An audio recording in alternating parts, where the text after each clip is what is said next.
conversation with my dear friend and longtime client, Jeff Rader. Jeff is a co-founder and co-CEO of Harry's Incorporated, a modern CPG company with a mission to create things people like more. And I actually just trimmed up a little bit this morning with my Harry's razor. I like it a lot more than other razors I've had, Jeff.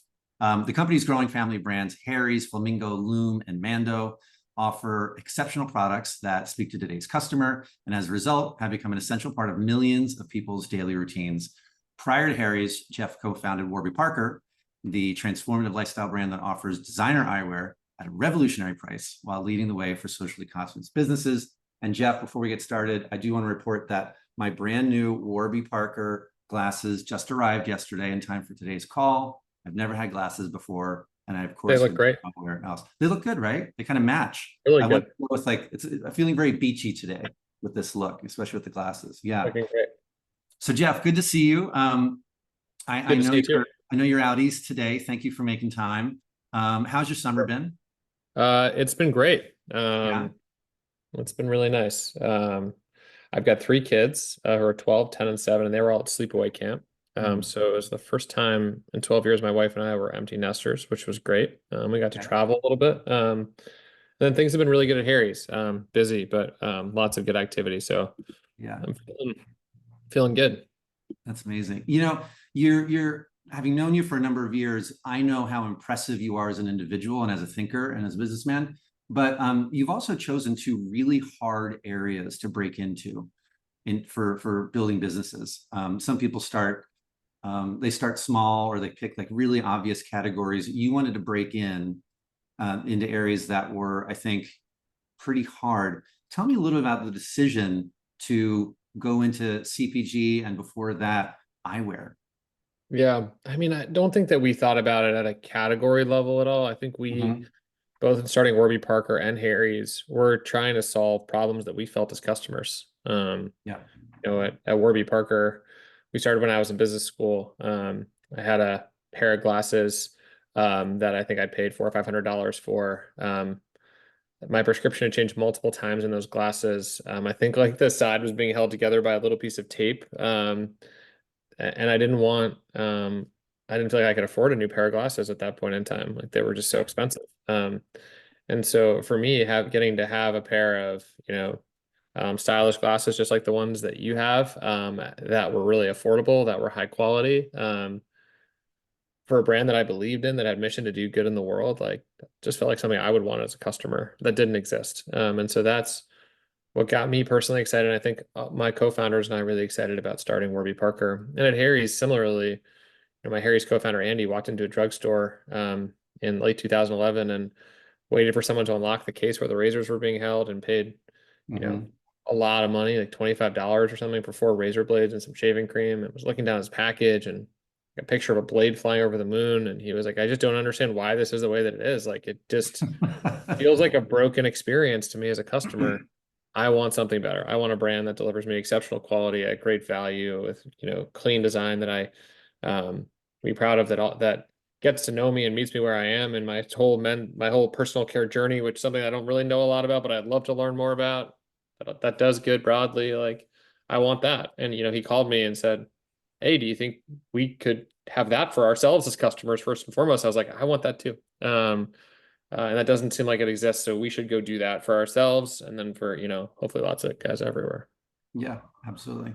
Well, I want to hear more about Andy, and we are going to talk about you and Andy as co-founders and co-CEOs, but let's rewind a little bit and talk about, you as the CEO of a, at this point, potentially multi-billion-dollar business. You've got hundreds of employees. How do you manage yourself for optimal performance? I always like to start here. We love starting with like the self, then we go to the team, the organization. Totally.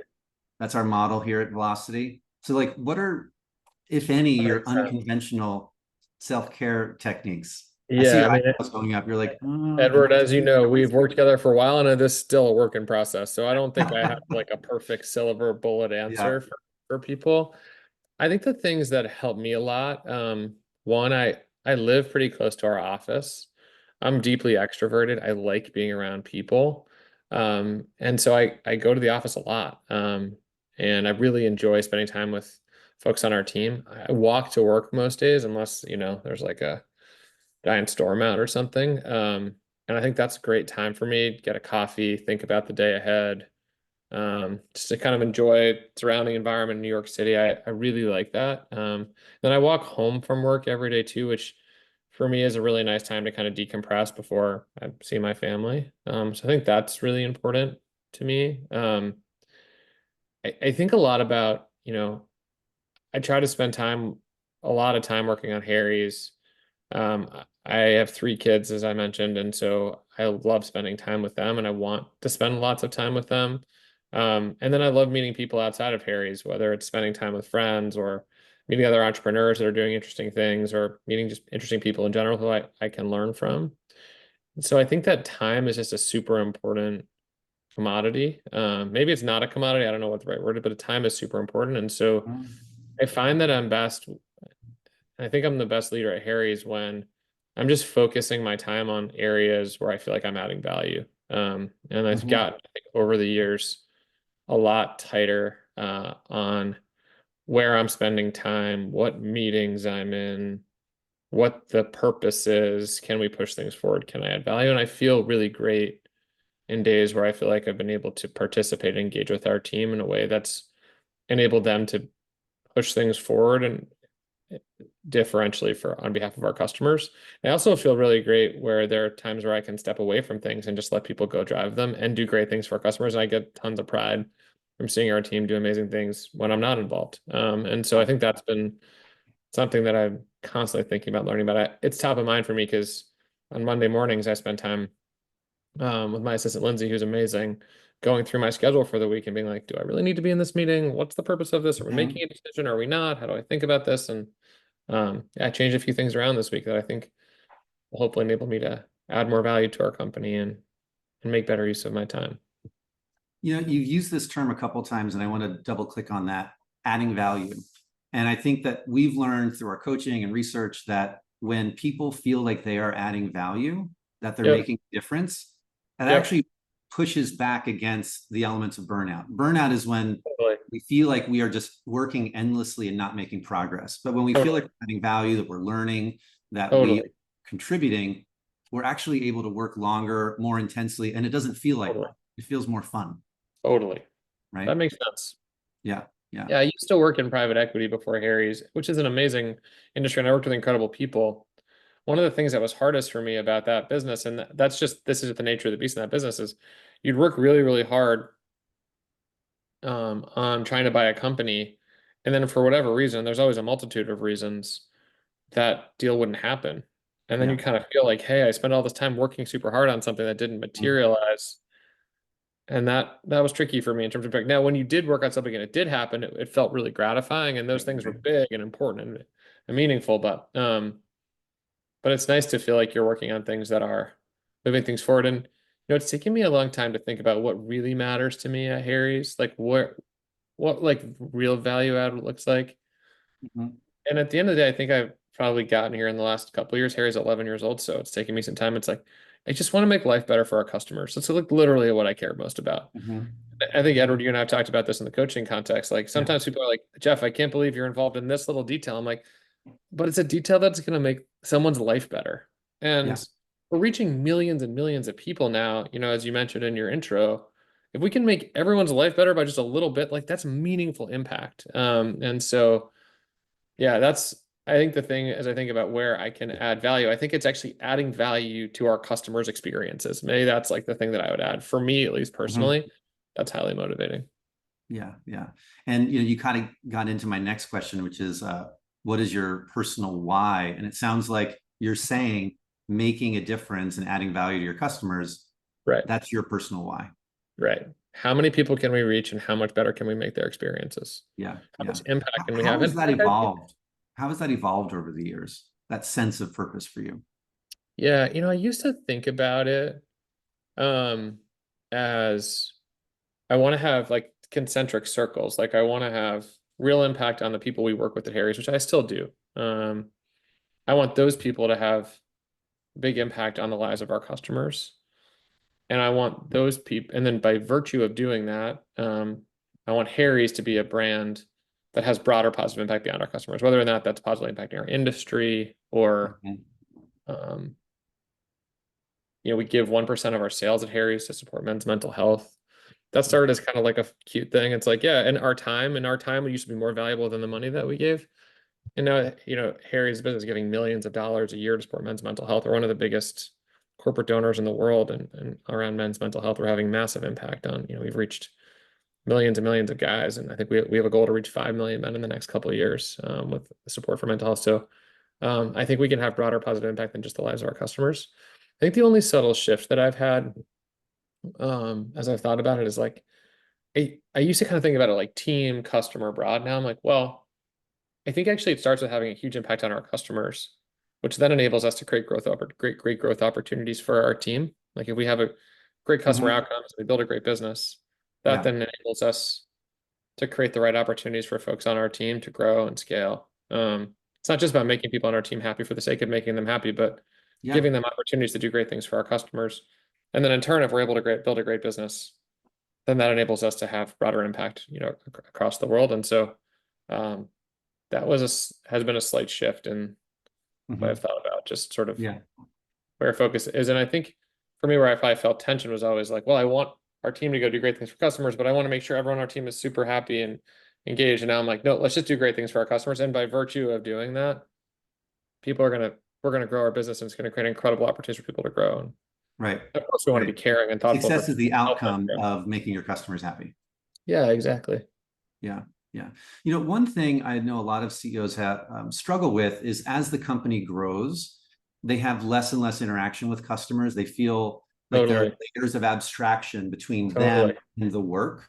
How do you deal with that? How do you deal with that ever increasing moat between you and the customer experience? One of the things that we've been doing lately, which has been so motivating for me, is getting on lots of calls with our customers. So we've actually operationalized a process where we look at which customers give us the most feedback. So if you're out there and you're listening and you're a customer and you want to talk with us, just write a lot when we ask you about your experience. We just look at word count.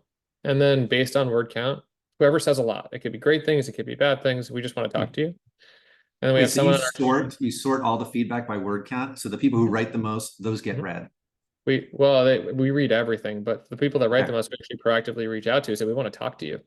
And then we schedule calls with folks. Our whole leadership team has been talking to customers now multiple times a month. And then we sit together and like, what did we learn? What are we hearing? What are we doing well that we need to lean into? What's confusing to people? Where can we improve on their behalf? We have these conversations that helps to inform a bunch of work and prioritization. And then what's exciting for me is I can unlock budget to go make people's lives happier. I can say, hey, prioritize this, don't do that. Because this seems like a higher and more important opportunity to improve someone's life and experience. And so it's been really fun to do that in a more systematic way. We've always talked to our customers. I just think are now doing it in a more systematic way, which is, I think, it can enable us to create better outcomes for them over time.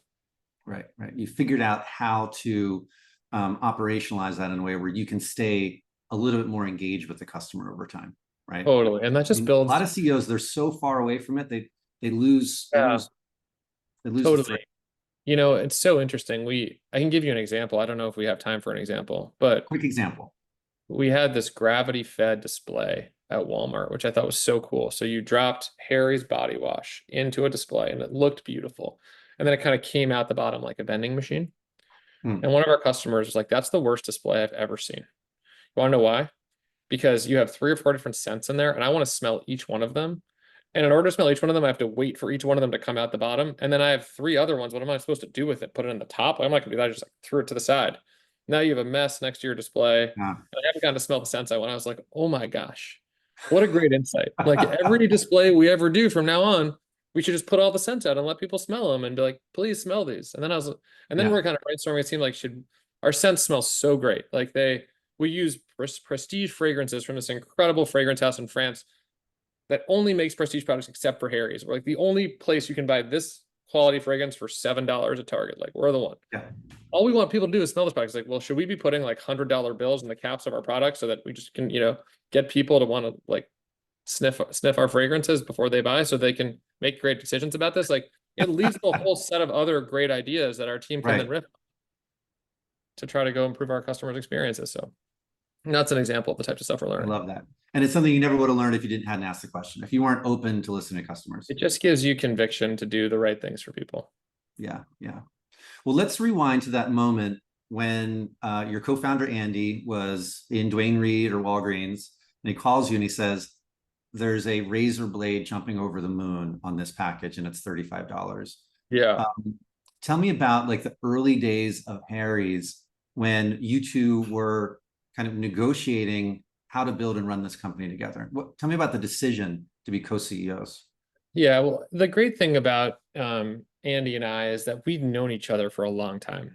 So we met as interns at Bain and Company on like the first professional day of my life in like the Brooks Brothers shirt that my mom bought me. I'm just like trying not to screw it up. I'm like, I need a friend, and there was Andy, and I was like, you want to be friends? Like, we're gonna go through this experience. And then we worked together at Bain and Company. We worked together at a private equity fund called Charles Bank, which is a great place. And so we'd spent a lot of time together. We wrote each other's business school, like peer applications, essays, and we talked about wanting to start a company together. So there was a lot of, I think, professional and personal trust that we had going into our relationship, which was helpful.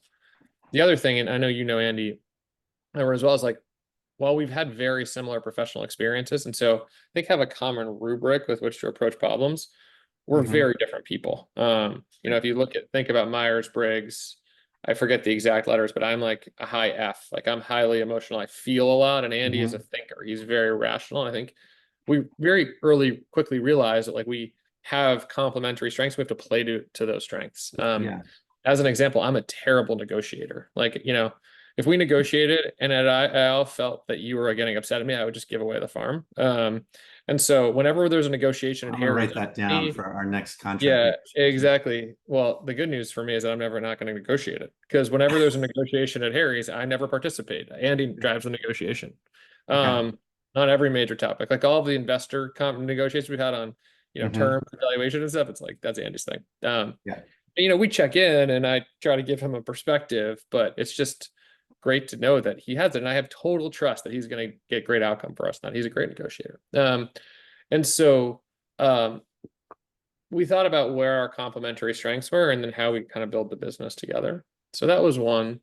I think two, we thought it was really important for us to be equal partners. And I'd helped to start Warby Parker before, and how his investor relationships, etc. Andy had the idea for Harry's. I mean, you could kind of skin this in either way and say, well, he deserved more or I deserve more, but we're like, nope, we're going to be equal partners. And I think that was important for us always to be on equal footing, and then always feeling like we were both contributing a lot to the business. And so I think that was really important. I think the third thing that was important for us in the early days were to find incredible people who complemented both of us. So it wasn't just the two of us, but we hired our COO, Will, before we launched. And he was incredibly instrumental in helping us build Harry's. B, who oversees product development and design and manufacturing at Harry's, joined us pretty close after our launch. And so in the very early days, we had a kind of a leadership team that we could start to lean on and rely on, and other people to kind of support us. And then we were really fortunate to bring in incredible investors who could offer us super thoughtful, strategic perspective. I always felt like there was a great community around Harry's, that it wasn't just the two of us doing it alone. And that was really meaningful. So those are a few of the things that we thought about that helped us set this up for success. It seems like with the early team, you brought in thinkers, not just doers, like people who could like really help you think through problems as opposed to just execute. Totally. Right. And we brought have in problem solvers than us in a bunch of areas. And you could be like, hey, we learned this part of scaling another business. Like, here's 7 mistakes we made that we should just avoid at Harry's. So helpful. Yeah. Let's talk a little bit more about mistakes. That's a good pasture for exploration. What were some of the mistakes you and Andy made early on in navigating the co-CEO role? Yeah, I think the most significant mistake was not being really clear on how decisions were getting made, or not ensuring that we weren't super aligned. And we learned that like day 2. someone would come to me for a decision and they might not like the Mhm. answer, then they'd go to Andy. It's like with my kids, with my wife and I. They're like, well, you know, mom, I didn't like what mom had to say, so I'm gonna go to dad, and he's probably the Yeah. easy yes, or I know who the easy yes is gonna be, so I'm gonna go to the easy yes as opposed to. Hmm. But we know And dad's a bad so negotiator anyway, so he's probably. exactly, yeah, my Yeah. kids always just go right to me. And so it's now in my, my marriage, my family, I'm always like, just talk to mom. I don't know. Like, Yeah. I know that she might have a stronger perspective about this, but I think it was really important for us to be super clear and like, nope, I own these things, Andy owns these things. We Hmm. drive these decisions, go to this person. Don't come to me for a decision in this other person's realm because it's like gonna create confusion. So that was one. I think two, Andy and I being highly aligned on big strategic direction and talking about that together in a consistent way to the team was super important Yeah. because we realized like, if we were just the slightest bit misaligned on something, Mhm. that people would pick up on that and a little Sure. misalignment would turn into broader organizational misalignment. So we have to be totally aligned. Yeah. Yeah. One I think degree those are difference in executives right. turns into miles of difference down in the organization. Totally. Just the And way so I the think we angle learned, works. Just yeah, and I think that's only becomes more prominent with scale. Like if there's only mm, one level of people below you, it's sure. 1 degree becomes 10 degrees. If there's 3 levels of people below you, 1 degrees becomes 10 degrees, becomes 100 degrees, becomes 1,000. Like it's just Yeah. geometrically open. So Yeah. So those how are, did you think about separating, creating roles and responsibilities early on? yeah, I think back to my kind of, I guess, passion for the customer. Like I was always super passionate about the customer experience and trying to make customers' lives better. And Andy, you know, was the original, sort of had the original customer pain point in Harry's. And so I think he's really passionate about that too, but also really adept at setting up structure and strategy for a business, Hmm. and thinking about the business not just through the customer lens, but also through the financial lens, and sort of thinking about how to build systems that scale. Yeah. And so we generally split responsibility such that I was focused on the things that were kind of the tip of the spear for the customer. So Mm. marketing, brand, our direct to consumer experience, CX, our Mhm. customer experience team, and Andy helped to build a bunch of the things that enabled great outcomes for the customers and enabled us to build a great business. So technology, finance, people, manufacturing, supply chain. Yeah. That's sort of where we started, and that's continued to evolve over time. I think that one of the great things about Andy and my relationship is that we recognize that our roles need to continue to evolve and that we need to continue to grow as leaders as we've scaled. Hence why you and I get to work together, because I think I'm just trying to be humble about the fact that like I'm never equipped to do the job that I'm hired to do at any moment. Like the business is always kind of ahead of Hmm. my own development, so I need to continue to invest in development, and that our roles continue to evolve and probably have changed every 6 months since we started Harry's. Hmm. And so we're constantly talking about where the business is going, what the business needs, and where we're best suited to drive that growth and support, and try to do so from a pretty selfless place. Like, hey, it tends to work out that our interests align with the things that we're best at, where we can best support the business.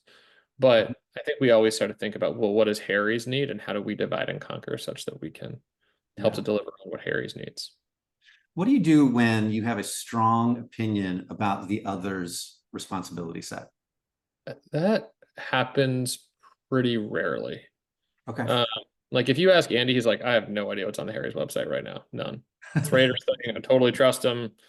I'm Yeah. sure he has strong opinions and like go to him. And similarly, like I don't know. I don't have that strong opinion on like what audit firm we're using, for this year Yeah. or et cetera, et cetera. There Is are it fair to moments. say you're front of the house, he's back of the house, basically? He's That's where we corporate strategy started. and That's where we started. It's changed significantly now.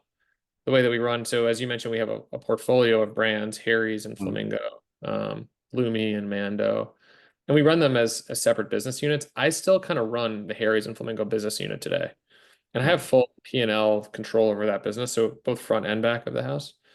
The role that Andy's evolved into, which is a great role for the company, is kind of thinking about um, both sort of he manages the Lumi Mando business, so the CEO of and the team that runs Lumi Mando report into him.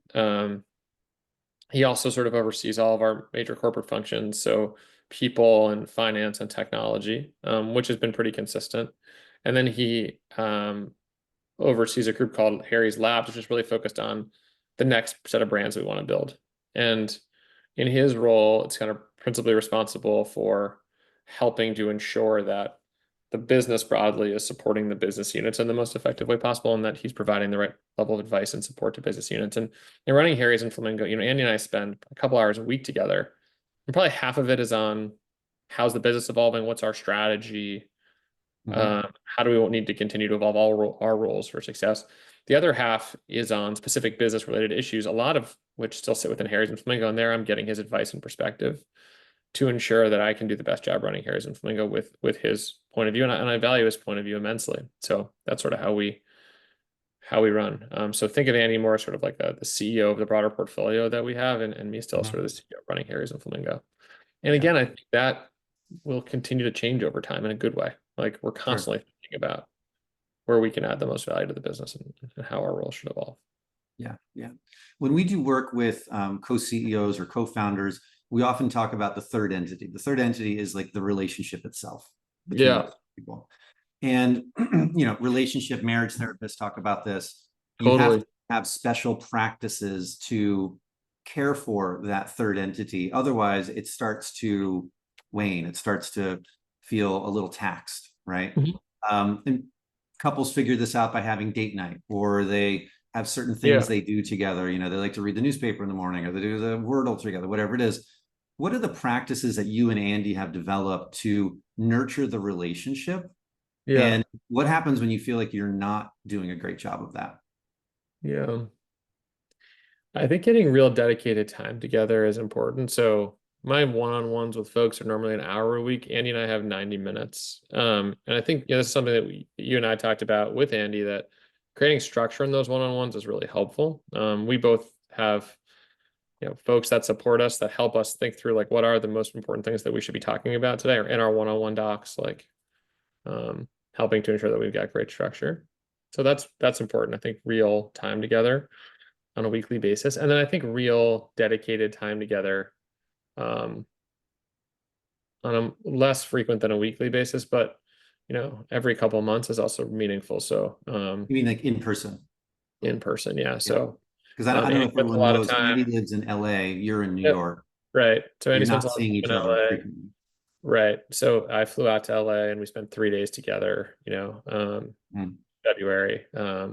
We just spent a whole afternoon together a couple of weeks ago. And we have broad agenda items to cover, but I think it's also helpful to have some less structured time just to kind of talk about how we're feeling and give each other thoughts and perspectives. I think Andy and I are more open. I'm probably more open with Andy than almost anyone else in my life, probably anybody else in my life, around feedback and like how I feel, which is helpful because like, I think it's really important. And I think we've now worked together for 11 years. So I think we have a really tight shorthand, and however I'm feeling, I'm pretty sure Andy knows exactly what I'm going to say almost before I say it, and vice versa. I think I have a good sense for how he's feeling and where we can go.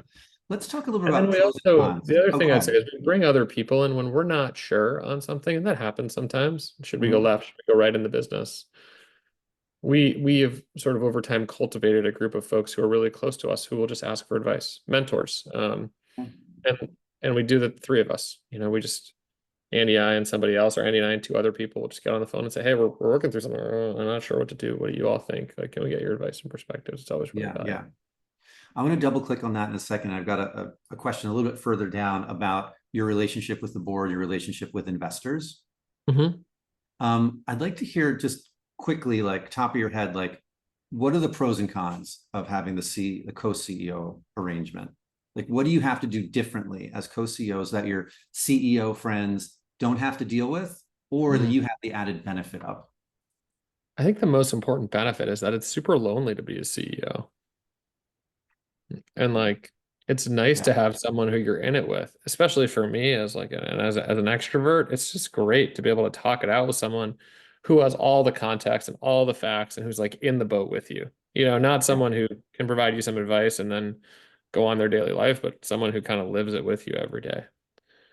So I really value that a lot. And I love our team. I'm super close professionally, and I would hope personally with a bunch of folks on our team, but it's just different when people report to you than, people who are your true partners in this. Yeah. So I think that that's one dimension, probably the biggest benefit. Also, like, I'm I try to be aware of the fact that I don't have all of the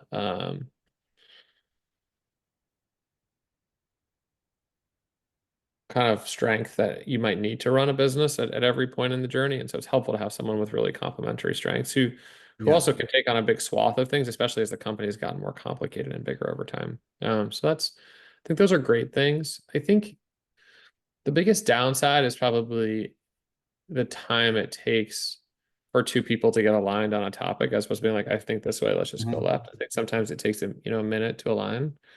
I think that leads to better decision making over time. But the question is like, can we move faster? Let me give you an example of something. So, where it could slow the organization down, and this is where we're kind of constantly working to combat this.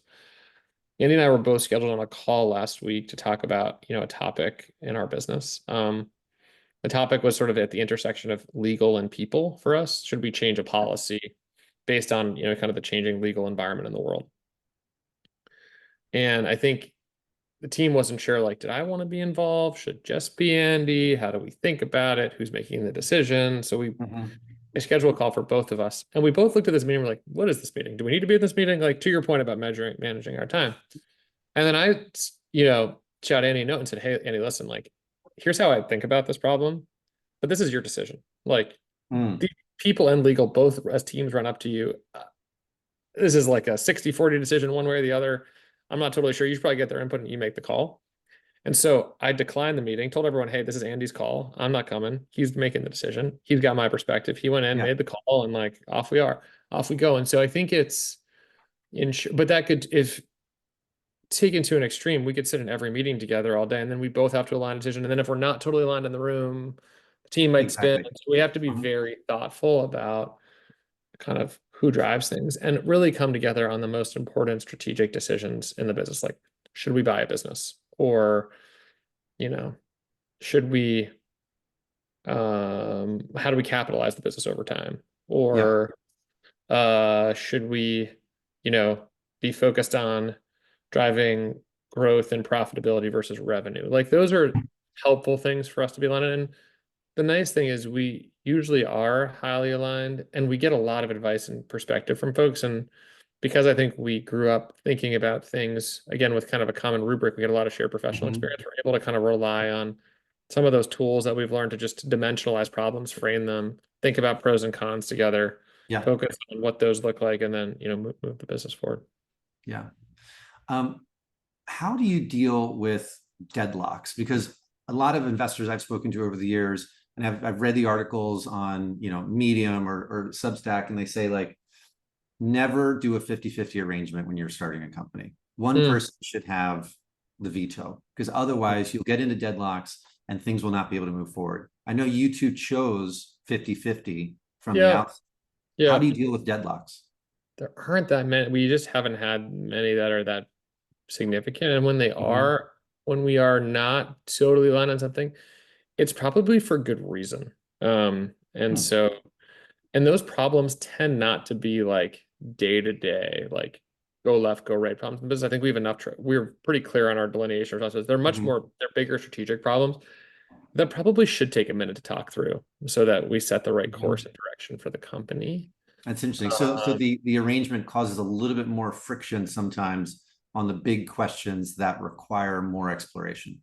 I think so. And again, I think 95% of the time we're totally aligned on those things, and the other 5% we're broadly aligned on the outcome we want, but maybe not totally on the path. Mhm.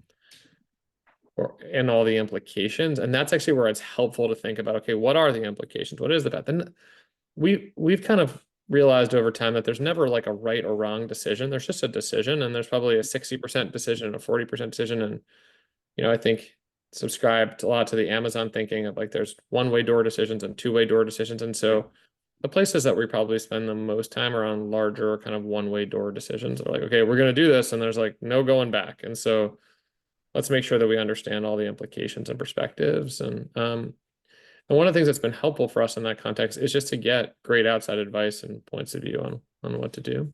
And then ultimately I we make remember we did an all offsite with you and Andy and the team a few years ago, and one of the outputs was this 2x2 matrix of one-way door, two-way door, and then Yep. magnitude of Yep. impact. And it just Yep. basically, if the super high magnitude question that is a one-way door, that is where your attention should be going, Yep. time and And I attention, think that and that's everything else should kind of fall to the wayside that's where we spend a lot of or time. get delegated, rather, I should say. Yep. Yeah. Damon here has a question. It looks like there is a lot of trust between Jeff and Andy built over the years since the Bain days. Would you have opted for the co-CEO structure if it wasn't Andy? Well, I had co-founders at Warby Parker too, who I was really close with personally. So I wouldn't say it has to be. I mean, Andy for me was an ideal person to start a business with, but I think I would want to be really thoughtful about who the right partner was in any Yeah. business. 'Cause I think if it isn't great, it can, yeah, I think that conflict probably will not enable you to move the business forward in a way that you would want to. Yeah. And so, I think another way of asking this question is, would you ever be a solo founder? um, great question. I'd never say never. I think it's great to be. I mean, I love starting businesses. I think it's super fun. The 0 to 1, like this thing didn't exist before and now it exists, is really great. Mm-hmm. But again, I think for me, trying to, be self-aware, and this is again my own personal trait.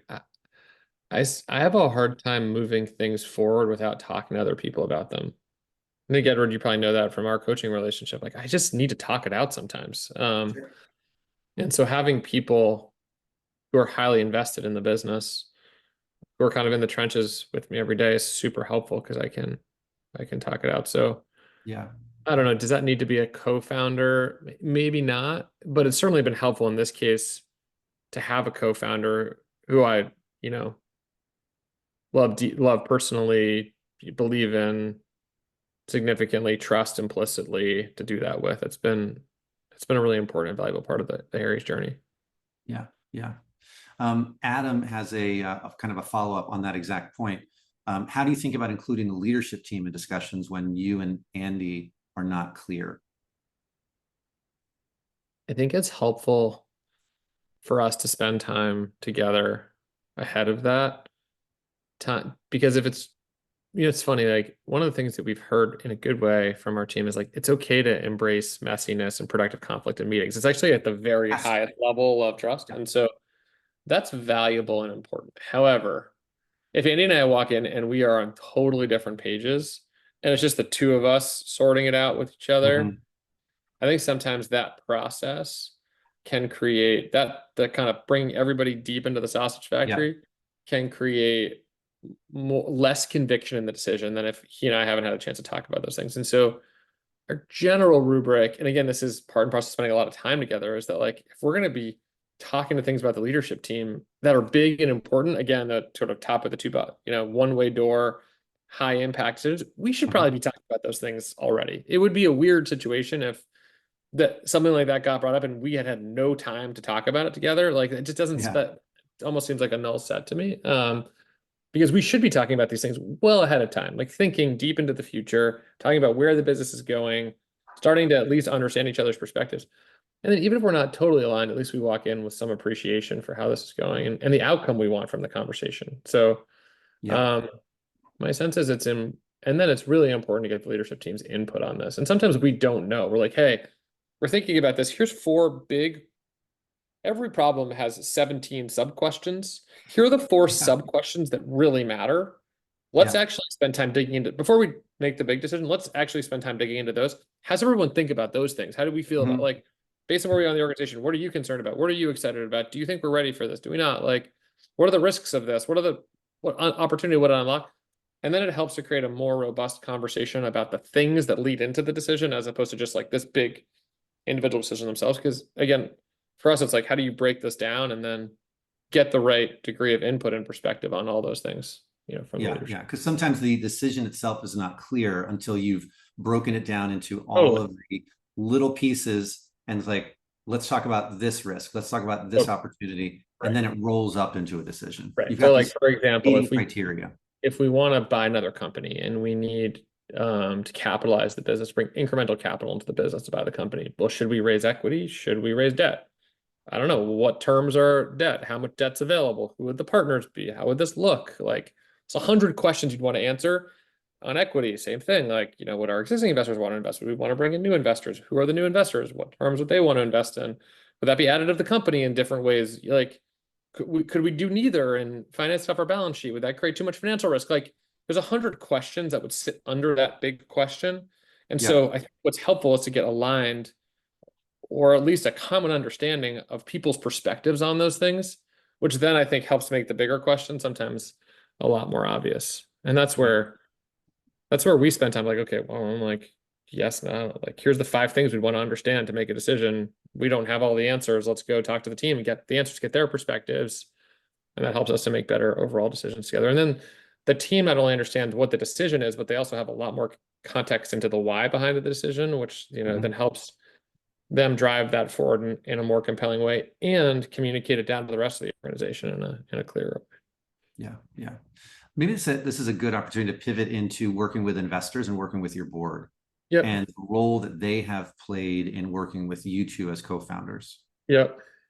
Like specifically early on when you were just founding the business and raising money, what is the pushback you got? How did you navigate those questions from investors?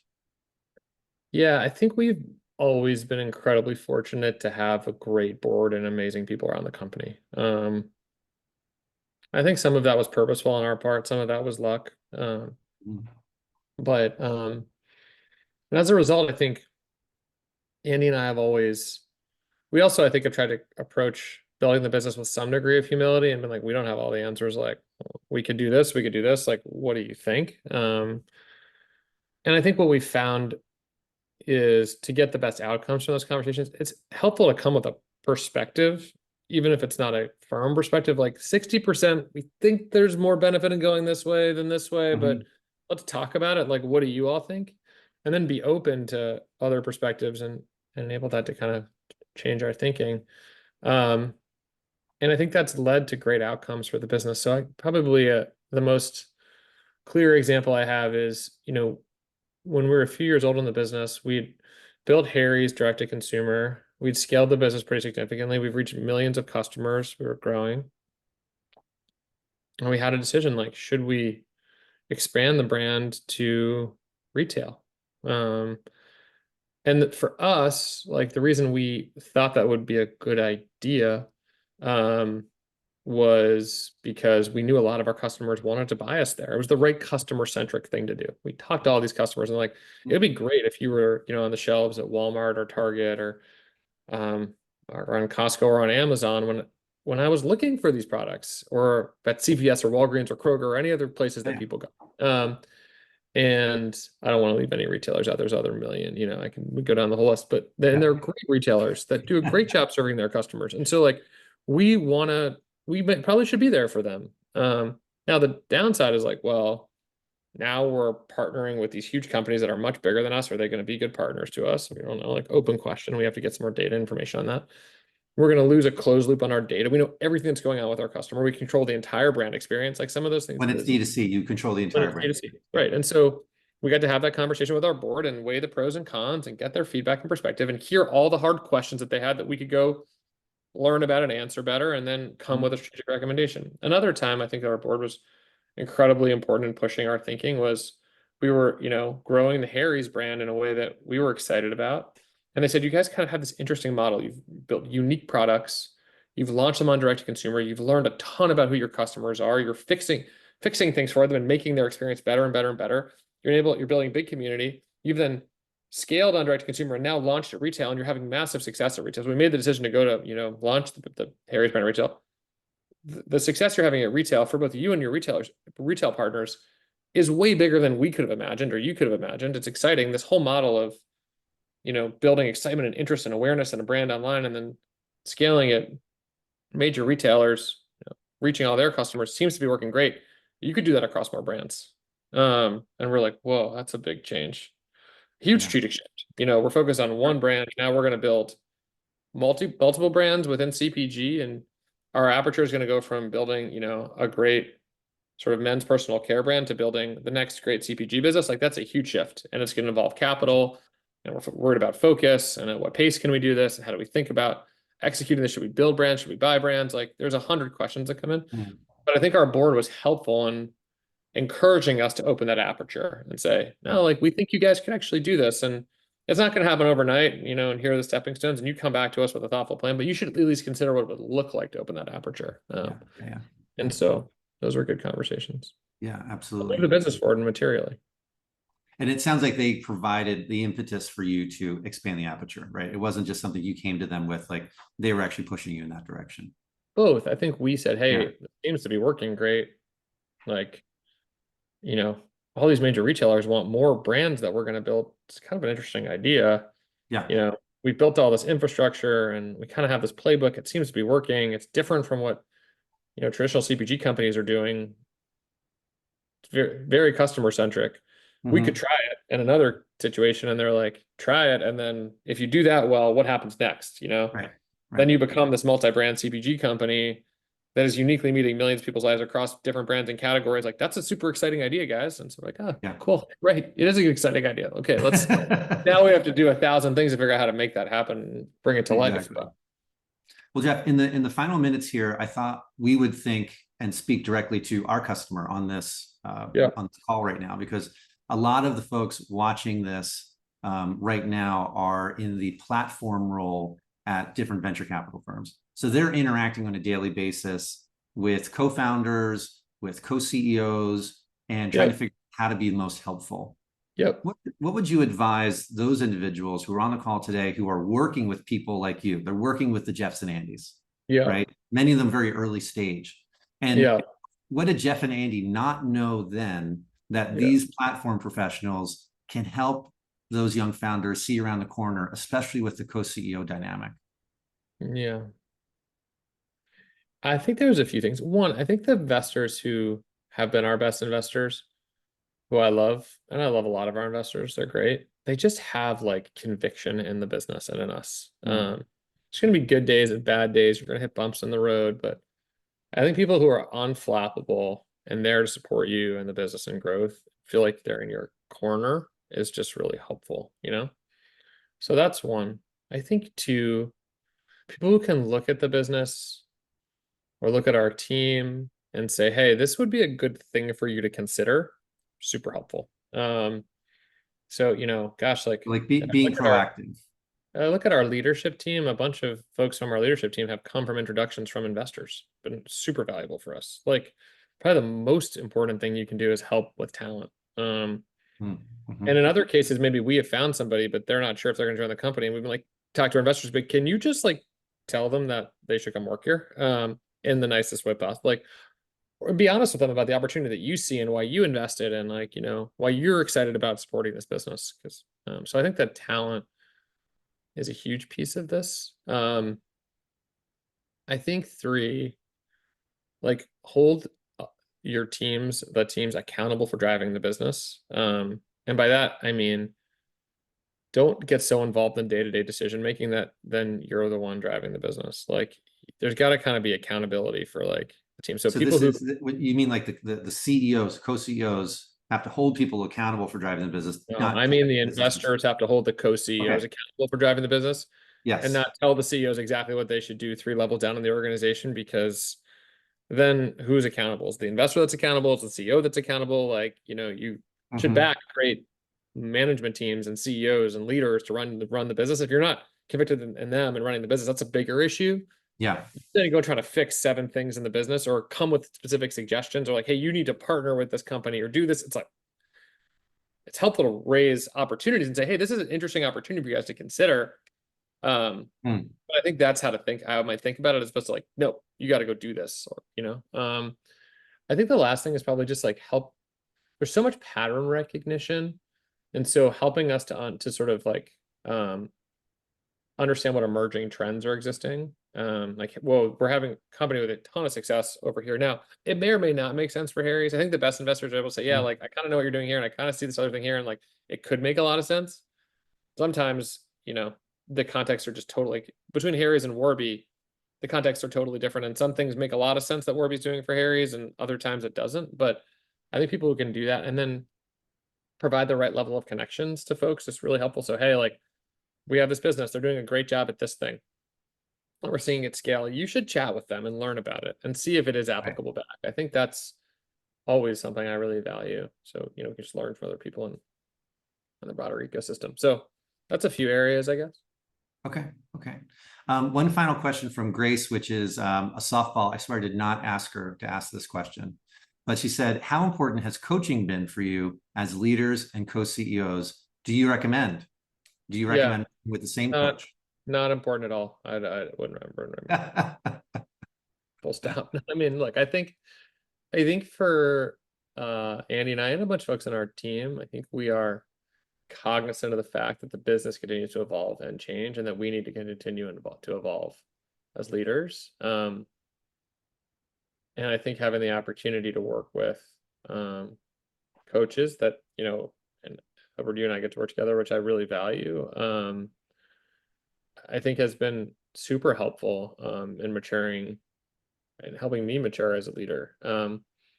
I mean, I think it's probably dependent a little bit on who the person is, finding the right coach, finding the right times. Sometimes consistent coaching is really helpful. Sometimes you're going through a kind of crucible moment in the business, and that's when you want to dive deeper. I wouldn't say it's one size fits all, at least.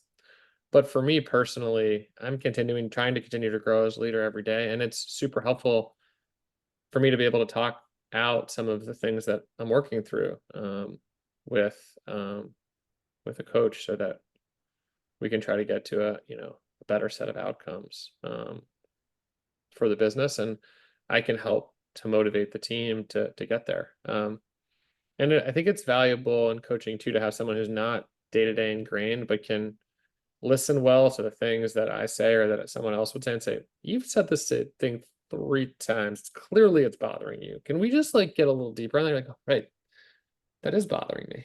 What do I do about this? And so I also find that to be really valuable. So yeah, I'm a big proponent, at least for myself. Yeah. And full disclosure, if it's not clear to anyone on the call, Jeff and I have a coaching relationship since sometime mid 2020, I think. I think we started during COVID, and our best sessions are walking around the West Village together. Totally. A little bit of structure, but a little bit of free form too, so that we can get deeper into some of these issues. Yeah, absolutely. And I got a lot to work on, as Edward knows. Everything's a work in progress. You've grown so much. I'm so appreciative of you, and you have always a beginner's mindset, which I think is one thing I've appreciated about you over the years. You're so smart, and you have so much experience, so much great insights, but you always approach problems with humility, and you're willing to be wrong. You're willing to learn. And it's one of the things that's made it such a joy to work with you over the years. Thanks. Oh, likewise. And I think that is valuable and important. There's always more to learn. There is. Well, with that, I think we'll leave it. Josh, I don't know if you want to come back on and say goodbye, but I'm really appreciative of, Jeff, your time. Thank you for doing this. And hand it back over to Josh, who will close us out. Well, thank you. Not much more to add. Thank you, everyone, for the questions. Thank you, Jeff and Edward, and Dan on my team, Kremi and Alex on the Velocity team. These are such a nice little break, allows us to zoom out of our day jobs, and so we appreciate it and look forward to the next one. Yeah, that's great. Absolutely. Cool. Thanks, Jeff. Talk to you soon. Thanks, everyone. Bye. Bye-bye.